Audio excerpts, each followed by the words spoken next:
this week's edition of the RD to RD live show. My name is Megan Boitano and the owner founder of RD to RD, and today I'm delighted I have, is it Laura or Lara?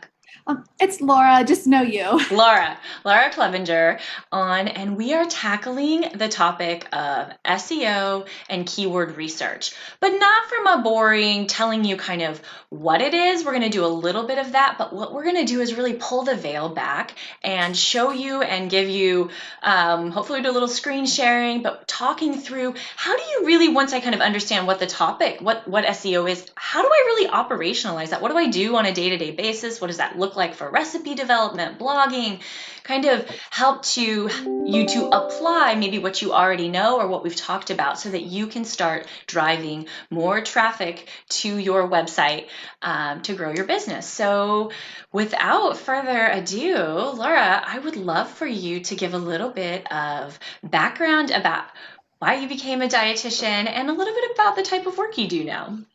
Okay, well, dude, thank you so much, Megan, for having me on.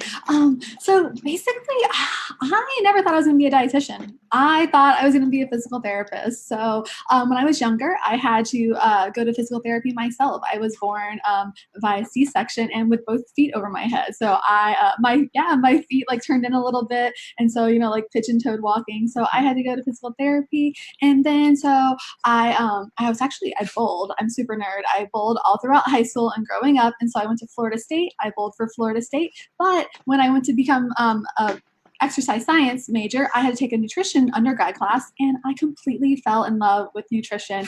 And so what I did 2 years at Florida State. I transferred colleges to UNF, and I finished my undergrad and graduate degree in nutrition. I became a dietitian. And let's see. So I've done a little bit of everything. I've done clinical in a hospital for about 2.5 years. I've been a contract dietitian driving to nursing homes. I've done dialysis as a part-time job when I was working full-time at the hospital as well. In the last 4.5 years, I was just a long-term care dietitian while I was building up my blog and my private practice. And just recently in January, I was able to quit my full-time job, and I've been doing my private practice, freelance photography, and my blog full-time. And it's more than I could have ever dreamed, and I just love it every single day. Oh, I love that story. And I didn't realize, so you said you've been blogging for maybe 4 or 5 years?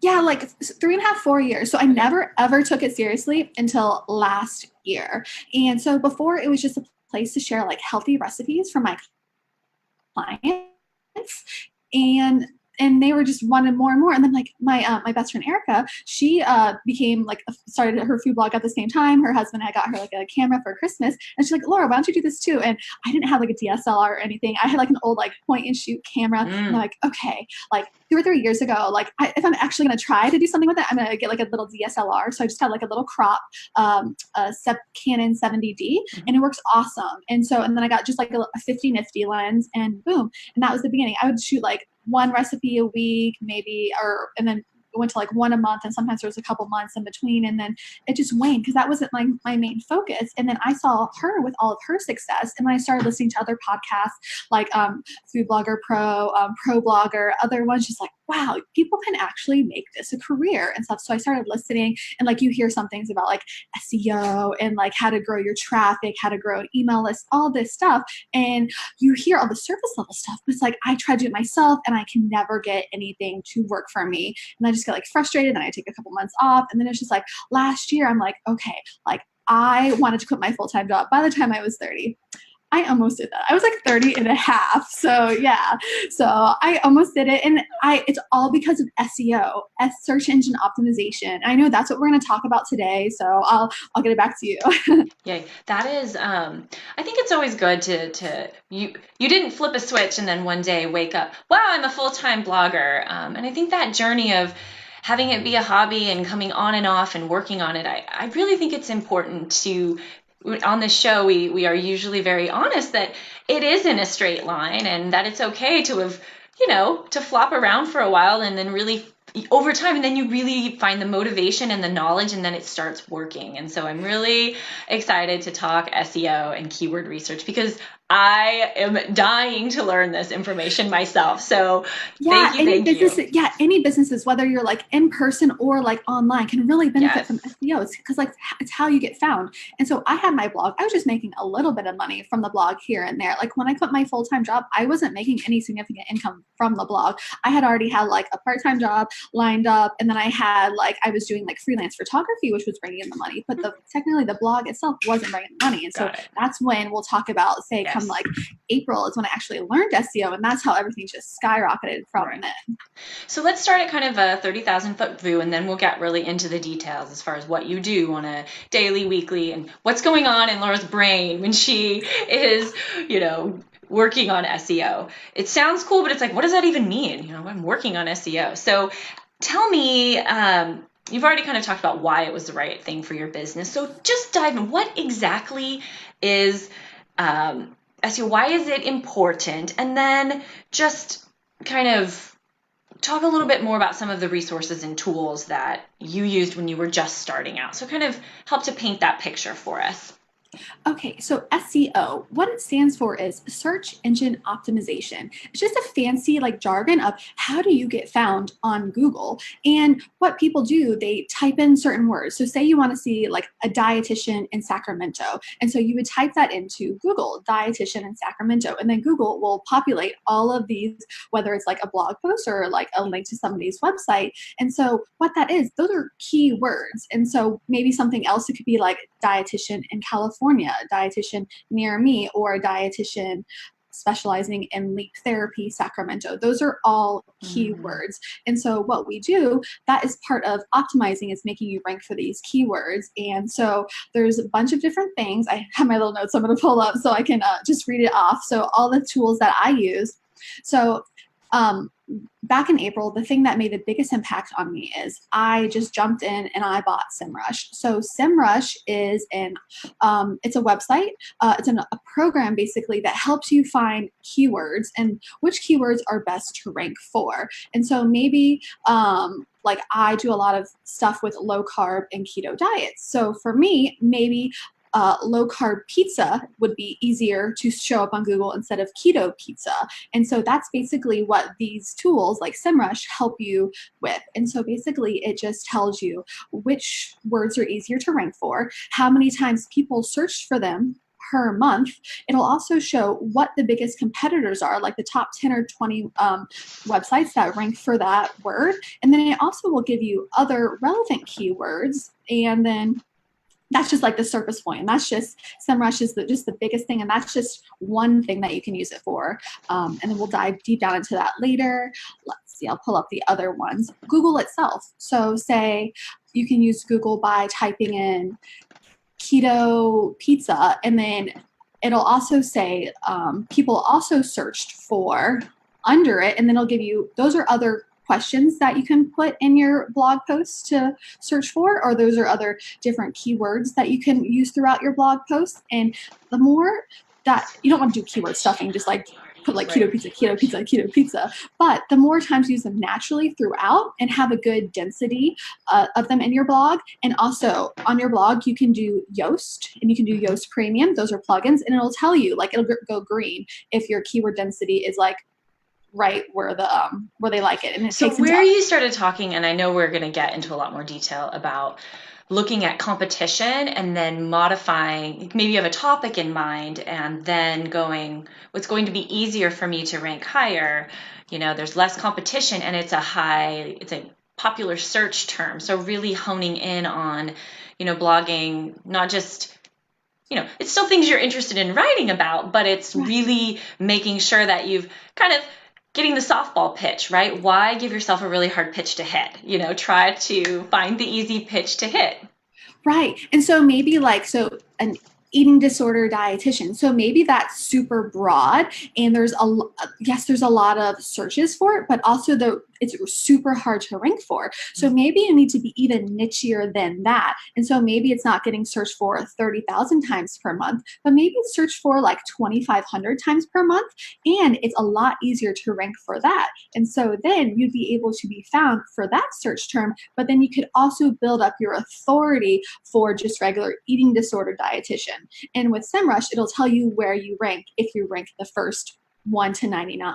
And so maybe you just continue to do posts about that topic, building your authority, and then eventually you might rank for eating disorder dietitian, something like that. So let's dig in a little bit more about keyword research, because I think this is a term that, or a process that's kind of like a black box. Yeah, I do some keyword research. You're like, okay, what does that even mean? So maybe how you walk us through like a recent maybe recipe or blog post and what that looked like for you, because I think that would really help that not feel like a black box. Okay, perfect. Can I share my screen with you? So I'll show it to you right now. Okay, perfect. So let me do that. I'll just minimize this. And I'm going to switch over to just Zoom here. Okay. Okay, perfect. Let me move this up.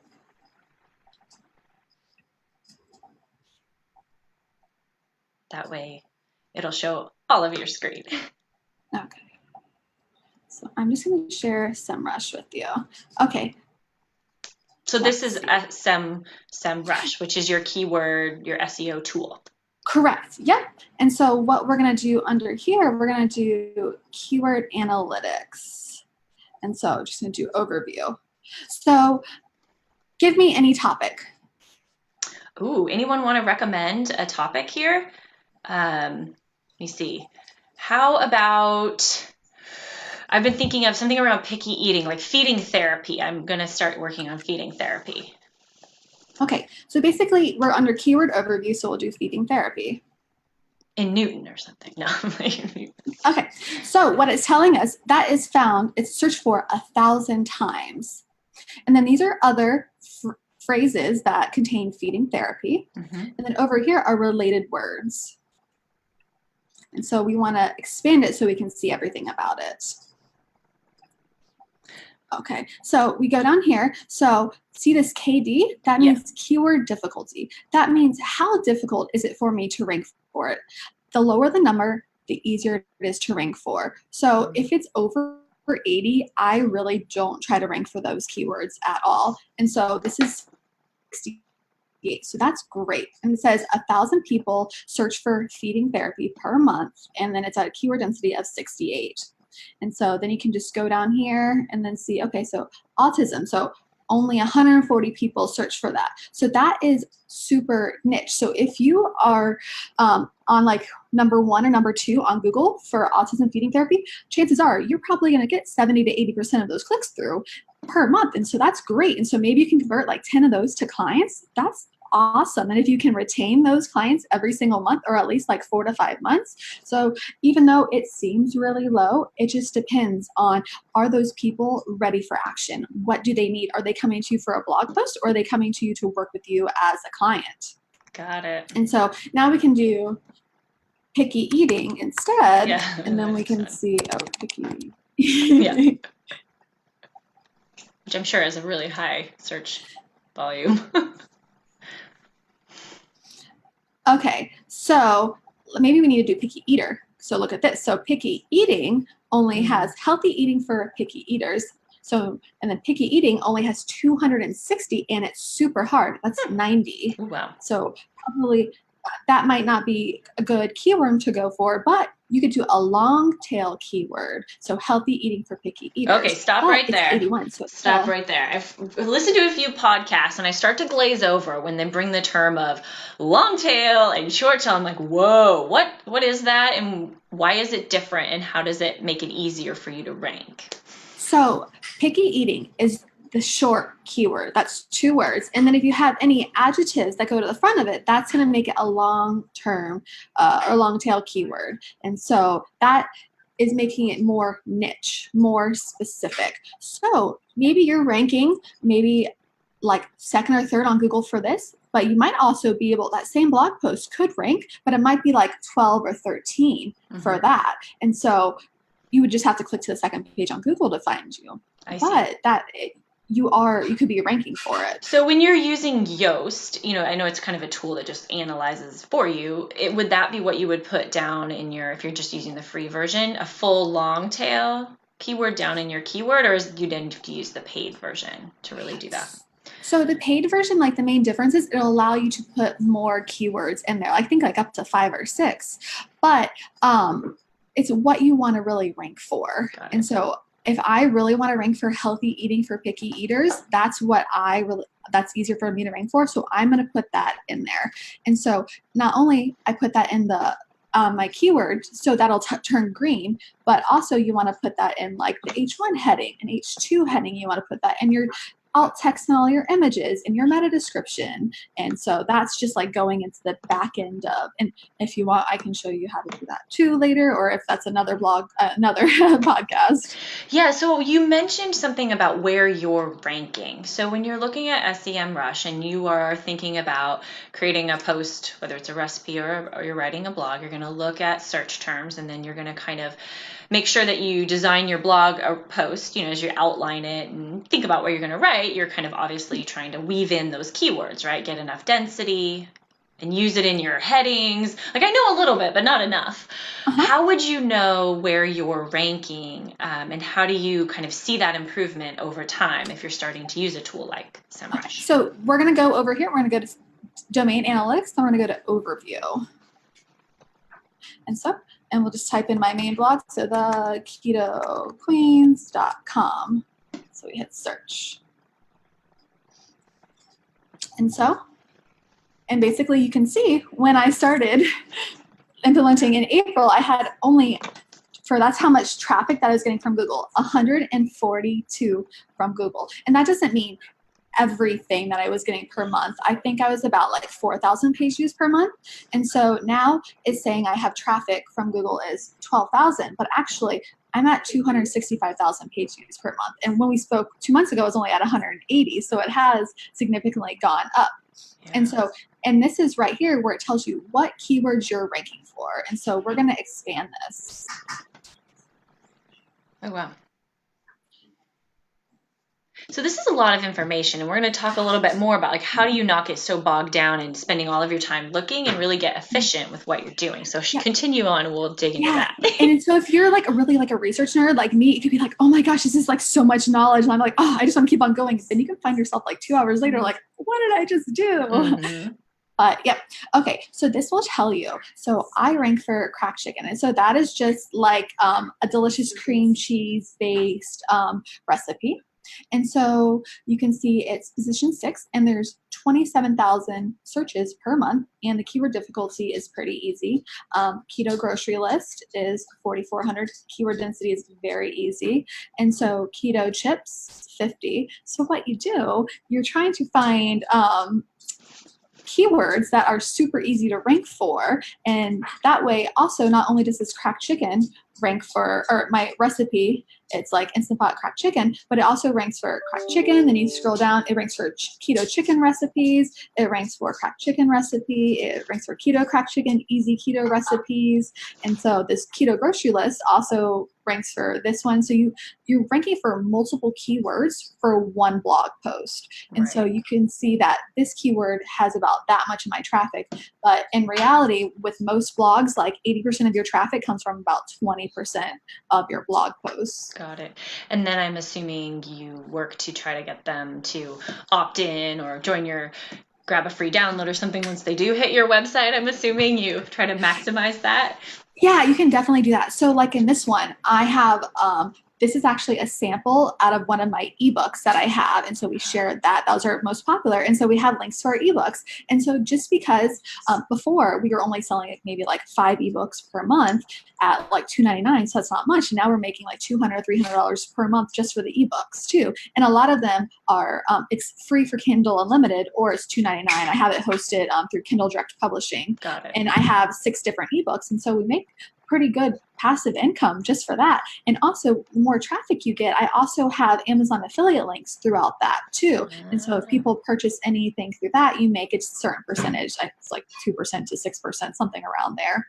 Right. Off of if they but it purchase becomes the numbers, right? The more traffic, the more that builds. Right. Yeah. And so, I mean, and we don't have it optimized to the max. We don't have any, I'm going to do a plugin called Ad Inserter, and then I'm going to have that for my email opt-in, and then also for an ebook opt-in, I'm going to have that too. So it's just, everything's really come together all at once. Like this blog's blown up, my nutrition consulting's blown up, and then my freelance food photography's blown up. So before I work at a full-time job, that's 40 hours. So now it's like you're working like 60 to 80 hours. It's actually something you love. So it's not really like work that much. Absolutely. So let's do kind of one more little idea of, let's say you go, well, I'm kind of specializing in my expertise is diabetes. We have one.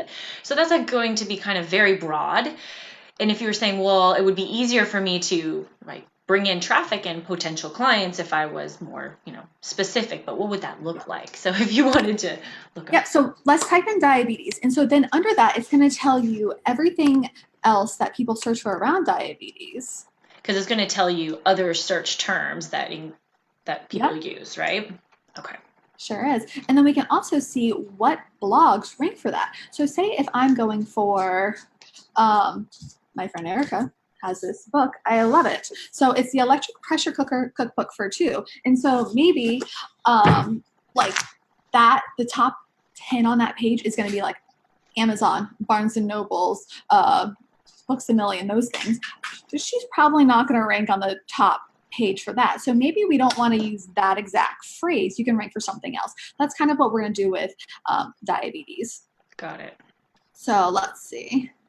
So we're going to go to diabetes. So look at that. 450,000 search terms per month, but it's 87. That's super hard. So we're going to scroll down. So these are all in the top. So that's a 78. So American Diabetes Association. And so what you can do is click on that. And so that's just going to tell you a little bit more about it. And then you're going to scroll down here, American Diabetes Association. And what does SERP stand for again? What was that? You got me. I'm not sure. It just takes you to the website, basically. So if you're looking for you mentioned looking for other people who rank well, and then you can kind of go do a little R&D on their website and go, hey, what kind of content are they including? Like, kind of do some research. Yeah, so that's what we're going to do. Got it. Let's see. Oh, wait, so we did. And there was a question about whether or not SEMrush is free, and no, it is not. But you did say you've got a kind of an affiliate link that would allow us to get a free trial if we use it, right? Right. Yep. So I think it's like a free week or 2 weeks for free. And then what I would do, you can use that, or if you even want to do like a whole month, and then after that, just cancel it. But just go in and research as much as you want, and then after that, SEMrush lets you do like 10 free searches per day. And so that's really all you need. Like another good thing with SEMrush is you're allowed to, up here on your dashboard, you can plug in your different domains. And so you can track them every single day instead of having to type it. So you're allowed to save a lot of things in the paid version that you're not allowed to do in the non-paid version. So how much is SEMrush per month? If you pay monthly, it's $99 per month. Got it. And that's just the base version. There's other versions, but I don't even use that. And like other tools that you can have is for free is like Google, what we were talking about earlier. We haven't really gone into like answer the public, which is what questions you want to include in your blog post to make it more relevant, to make it more helpful. And the length of your blog posts, Google really likes length too. Like the time on page means that your blog post is very relevant, and it makes you have more authority within Google. Okay. And so let's see. So we're trying to like niche down in here. So we're going to try to find something that's a little bit better. So that was American Diabetes Association. What is diabetes? That's 70. Pre-diabetic diet. Let's see. There you go. Diabetic shoes. So if you want to write a post about maybe what are some of the DME or things that diabetics need, so it could be specifically diabetic shoes, and that way you could be like, what's the best brand of diabetic shoes? What do you need to know about choosing the right diabetic shoes? And so you would use those authentically, and those are questions that people would also search for around diabetic shoes. And so that's just making you become like the authority on that topic. And so there's the one that was like diabetes diet that was Where is it? Right here, diabetes diet. So we can click on that. But it's super high, like at 88. Mm-hmm. So it's really interesting. So initially when you first started, well, kind of, I know it'd be fun to spend the entire time in SEMrush. When you first started, how did you get a little bit decisive? So you went in, you came with an idea. How much time did you spend kind of looking around? And then how much time are you spending now kind of getting your keywords right? Okay, so before it's very overwhelming. Like you don't know, like, oh my gosh, why can't I answer? Like if you try to type in your blog name right here, you're not going to be able to come up with your value, like your information. You need to go under domain analytics, not under keyword analytics. And so then we haven't even gone into like the SEO content template and all this stuff. So it's volume, like information overload. Like I was spending like maybe like a couple, like the full weekend, like 8 hours on the weekend, like, oh my gosh, just trying to learn this. But then now it comes like in and out. I can research in like 10-15 minutes. And so it's just second nature. And it's just good. Like I go in like in the morning, like probably 5 minutes just to see, hey, did I move up on any of the keywords? Because it'll show you in parentheses what you ranked for yesterday and then next to it what you ranked today. And so it's a good way to track. So say if I wrote this post 3 months ago, but then I learned something new about it, I'm going to go back and update it. And then that might help you rank higher in Google. Or maybe another way to rank better in Google is to comment on other blogs and to leave a link back to yours that says, what website is this from? You type in your website, and then not necessarily just your website, what blog post is relevant to that you have on your own site. So maybe if I am looking at a pizza recipe, and if I have a pizza recipe on my own, I'm like, oh my gosh, this pizza recipe, it looks amazing. I cannot wait to try it. Laura at laraclevenger.com, and then laraclevenger.com / the best pizza recipe. Boom. And so that gave me a backlink to my recipe. And so that will make that recipe rank a little bit higher because you have a link back, not backlink, not just to your website itself, but to a specific blog article. I see. Very interesting.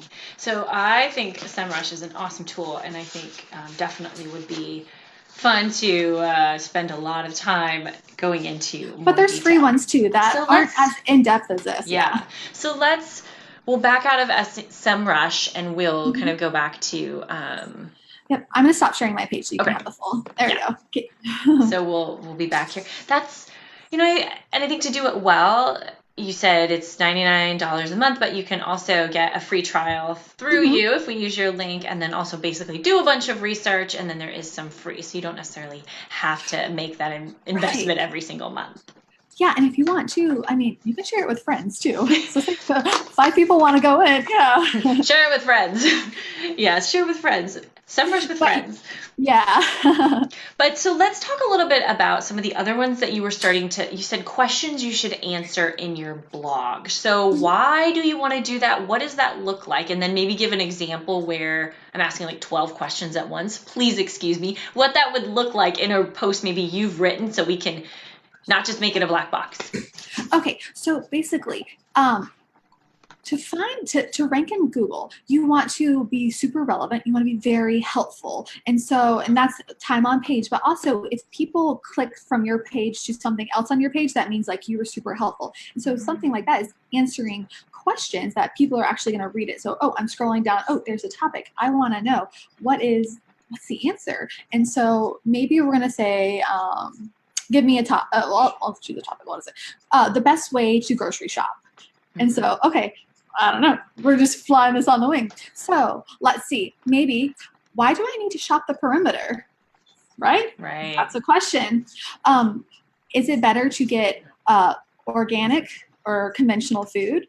Is it better to get dried spices or fresh spices? Is wild caught better than farm raised? And so those are all questions that you would write those are going to be your H2 headings in there, and they're going to put a couple sentences under that describing the answer. And so you not only, maybe it's like you're ranking for, you're blog post title is how to grocery shop the best or whatever. But you can also rank for all those H1 headings because you're answering all these questions. So I have a grocery list and I wrote carbs in cantaloupe, like how many carbs are in cantaloupe. I answer that question. I'm actually ranking for that. And so even though that my blog post is not about the carbs in cantaloupe, I wrote about the carbs in cantaloupe. And so that's how you can more bang for your buck. So not only rank for grocery shopping, but to rank for the questions that you're actually answering. Because the way you get traffic is people come on with a question. They're seeking an answer to something. Right. So when you include questions in your posts, you're basically, throwing yourself a softball to answer and rank. Yeah. Got it. And yep. And so just and make sure they're all like they all go together too. Like nothing like out left ball that doesn't have anything to do with your blog post. Yeah. But it's just, it's a way of writing, just Correct. That might be Google friendly. Yes, definitely. And so also that would be something you said answer the public. So let's talk about those questions. How do you know kind of what questions are common around a certain topic? Yep. So answer the public. So basically it's answerthepublic.com. You go to that and then you just type in what you're going to talk about. Like what's your keywords that you want to rank for? And then they have questions that people also ask about that. And so those are the questions you're going to put in there. Are those free? Is that free? Yep. It sure is. Yep. And it's just like Google. So people are also searching for, those are the questions that you're going to include in your blog post. So we have one question here I want to read out loud to you so to make sure we're answering from Ashley here. So once we find a good keyword with low density, low-ish or low, we use these keywords in our post title, actual post, and the meta fields of Yoast. And then is placing a highly ranked keyword in a specific place better than another, like the title versus the post body, that kind of stuff. Okay, so when we write our blog post, before you even put a picture on your blog, you're going to have like 2 sentences at the top, and you want that keyword to be as in the front of it as possible. So like, today we're sharing the best grocery shopping list ever, period. And then maybe like a couple sentences, and then you're going to have your image, and then on your image, you also want to have under the meta or the alt tag, you're basically describing a picture to a blind person. And then under that, there's also another thing on the bottom left. I think it's like image title attribute. And that's where you're going to have like your Pinterest description kind of thing right there too. And so that's going to include your keyword as well. And so maybe the image on my picture on my blog might be of like a printable or something. So like this image is of a printable grocery shopping list that will help save you time in your day. And then on your image title attribute is something catchy that you want people to click through on, but also includes your keywords. And then so you have that, and then you want to use those keywords on like your H1 heading. Then you're also going to have that like naturally written throughout your blog post as well, and not keyword stuffing. So you don't have to have it in every single H1 heading. You don't have to have it in every single paragraph, just where it fits naturally. And also ones that are very similar to like a synonym of it as well, because people could search for that. So like low carb and keto, they're almost synonyms. So just different ways of the same thing, like pressure cooker or instant pot, crock pot, slow cooker, stuff like that, because people search for both. Now, if you include both in there, you're more likely to rank for both as well. Got it. And I think you brought up the point of images. I have heard on different podcasts and other things, and I still do not do it. And after today, I am going to start adding it just seems, I don't really know what to put there. And, if you were describing it to someone who's, visually impaired or blind and can't read, that's what the search engine would read out to them if they had an assistive device, right? Yep. And also too, on Google, you don't just search for text. You can also search for videos, images, and that's how you can rank. People can go to your site from finding you in images as well. So say if you have this visually attractive, beautiful food and you don't have it tagged right, you can't be found on Google. And that's one thing people will search for an image, like, oh my gosh, maybe I don't know what, like, you don't want to see that little square, like because I think not every recipe pops up with like a little snippet images. When I'm looking to buy like a handout or a form or something, I always go to images because it's going to weed out all the stuff I don't want, because there's going to be a picture of an image if it's something that I want. So it just clicked for me that Hello, you're leaving a lot on the table here by not doing that. I think I need to do some YouTube video watching because I feel a little confused on how to do that, but I'm going to figure it out. So thank you. Definitely. And I'm still not the expert on that either, though. So double check. But that's what I've been doing, and it's been working. So okay, very helpful. Oh, this is just awesome. So we talked about answer the public and then keywords everywhere. I've heard this come up before on a couple of podcasts. And I know there's a new tool coming out from, oh gosh, what's his name? Is it Neil? It's not Neil Patel. It's somebody else who does a lot of keyword research. But what is keywords everywhere? How does it work? How does it compare to SEMrush? So let me share my screen with you guys again, and I'll show you it. So let's see.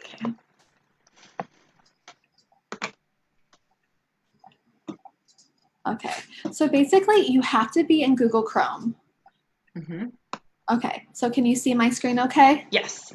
Okay, perfect. I'm just going to minimize this. So basically, let's type in something to Google. So we're going to do diabetic diet. And then, so this is what, it's a Chrome extension. And so this is what it tells you on the side. So what are related keywords to a diabetic diet? And it also says the competition. So it's a little bit different. So the CPC, ignore that. That's basically, I believe, for like Google AdWords. And then the competition, it's differently ranked, but also like the lower, the easier it is to rank for. Got it. So, and it says, here's the things people also search for. So these are headings or questions that you can make into in your blog. And here's also what I was saying, like with using Google itself, what a diabetic should and should not eat. So that would be a question that you could answer. And then here you do that, and then you do that, and more pop up after that. And so you have endless amount of questions that you can have. You can basically outline your blog post going to Google. Exactly. Well, so like, that's the thing. If you even want to do the free version of SEMrush, do your 10 searches per day just to get what keywords you want and use these as your questions. You don't have to pay for SEMrush. You can use the free version and then just use this and then the keywords everywhere to just double check too. Got it. So those 10 searches in SEMrush are going to give you that same competition number. Right. And it'll let you like search your domain, I believe. And then it'll also let you search for keyword difficulty. It just won't let you save anything. So you can't work on a project on the side. You can't do any of the templates and all that stuff. I'm going to stop sharing my screen again. There we go. I'm going to go back to our thing here. I'm going back and forth. Have a little overlay. So, okay. Oh my gosh. I feel like we're going to so run out of time. So I'm looping back around to the question list. So we've talked about kind of gotten down into the weeds a little bit. And if you're like me, your mind's like, woohoo, I'm going to like lock myself in my office for a week. And that's probably not practical because we all have jobs. And I talk fast too. Yeah. And I'm sorry. So I'm trying to like slow. I'm passionate. I like it. I like numbers. I like research. So I think this has been super helpful. So, what are a few things? So I'm always a big fan. Like we talk to our clients all the time about you can't do everything, small changes over time. Same thing holds true for pretty much our business, our blog. So if you were going to prioritize just a couple of things to say, okay, this week I could start doing X. I'm kind of a total newbie at SEO and keywords. What would you say we should do?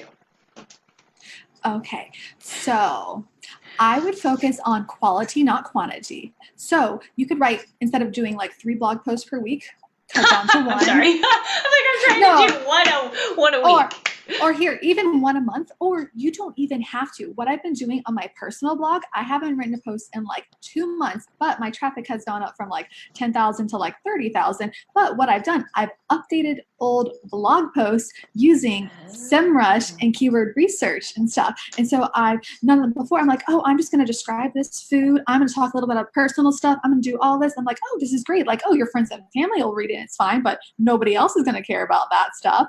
And so now what you do is just go back, edit those old ones. So you're not having to spend time cooking a new food. You're not having to spend time researching, cooking it, editing, researching, any of that stuff. So basically you can go under the free SEMrush or keywords everywhere, just find your key terms, put those in some H1 headings, keep all that personal stuff in, and just add a few more sentences with your keywords in it, and then hit republish. And so basically do you know how to republish a blog? I use WordPress, but I don't know about republish. I edit them. I just hit like save. Yeah, so that's updating them. So all you do is change the time and date to today. And it's republished. Got it.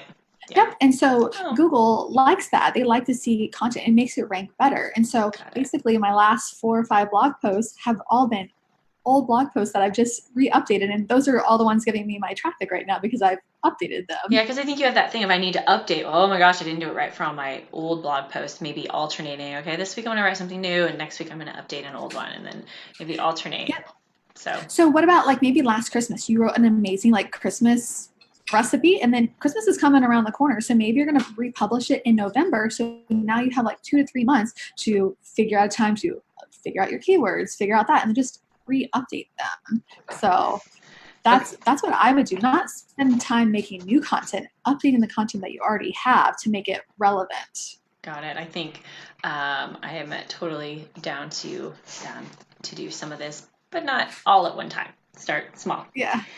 Okay. So we looked here at how do you evaluate. I'm going to check on questions just here to make sure that I always get so excited and selfish and answer all of my own questions. So let me scroll through here and make sure people who are listening in, we will take your questions. So drop them in. I will ask them right now. I'm going to scroll through here and make sure I didn't miss any as we went. So people were curious about things like weight loss. Okay.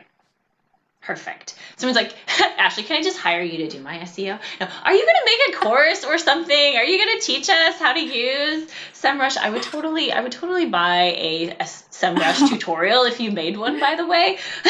But maybe someday. Have to be after December, yeah. Yeah, after December. Slow down. Yeah. Yes. So we talked a little bit about mistakes. So you've gone from kind of being a hobby blogger to, I don't want to say a hobby blogger because you didn't, to being like serious. You are like, this is what you do, and you do it, from a well-educated perspective of really understanding how to rank. What do you, if you were going to rewind and sitting down with yourself and saying, Laura, this is what you should know, what would you have kind of told yourself the mistakes that you were making right then and there?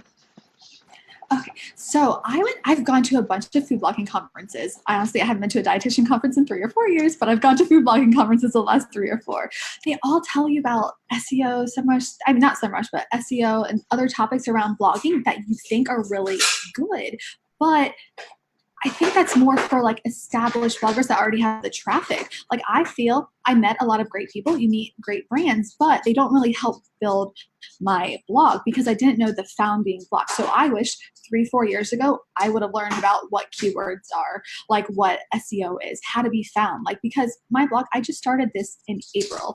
I went from making $0 passive income per month and now making what, 4 figures per month. But yeah, so, basically it's replaced like almost my full-time income in just doing that. And so just keywording, instead of going from spending all the time, like listening, podcasts are great, but they don't really teach you a lot. So, I mean, I haven't found a really good keywording or SEO podcast. If there is, share it with me. I'd love to listen to it to see if I learn any more.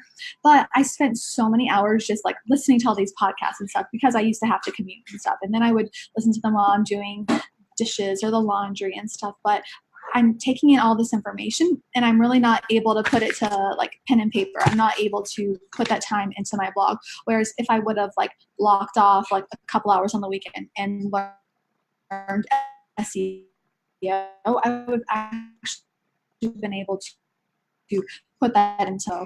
Is that helpful? Yeah, that's helpful.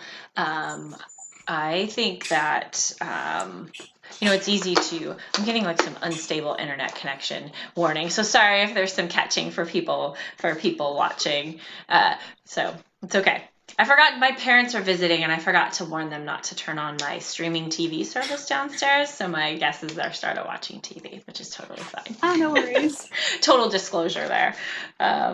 So we'll kind of get close to wrapping up here, get you back to your day, which I know is very busy. What was the most surprising thing that you learned, I guess, looking back, that,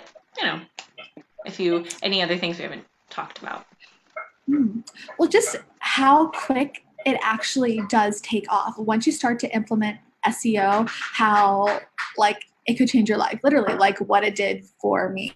I never in a million years thought I would be a full-time blogger and food photographer. Like I went to school to be a dietitian, to see people, to see clinical. And also too, I now do like, I do like 1 to 2 blog posts per week. I shoot tons of recipes for other clients, and I have a day and a half like full of clients. So like I have a half day on Monday and a half day or a full day on Friday. And so because my blog has gotten bigger, I've gotten more people that have found me for nutrition services through my blog too. Before I would see like 2 clients a month, maybe 3 clients a month. And because of that, just because of the food blog, people have found me, they want to learn more and stuff. And so it's totally changed my life. And we should do that. We should put out there that you do virtual nutrition services, right? Yep, I sure do. Yep, I do. And that's on my laraclevenger.com website. And then the ketoqueens.com is just like strictly keto. That's with my my friend Faith, business partner. She does the recipes on that one, and then I do all the like the blog articles and stuff.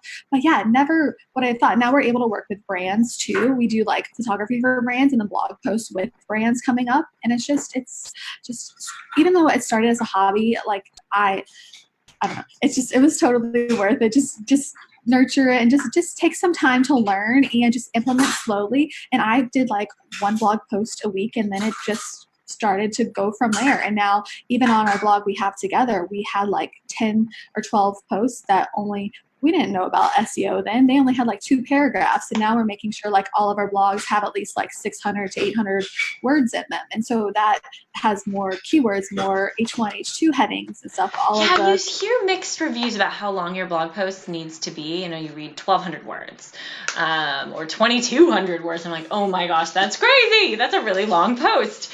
What in your experience, you just mentioned 600 to 800 what would you say is average for you? So that's the minimum. Our 2 most popular posts do have over 1,000. One has like 1,800 and the other one I think is like 1,500. But also like I was able to make my grocery list a cornerstone piece. And so a cornerstone piece basically talk about that. What is that? I've never done that on my site. I'm like, wow, is this cornerstone content? I don't even know what that means.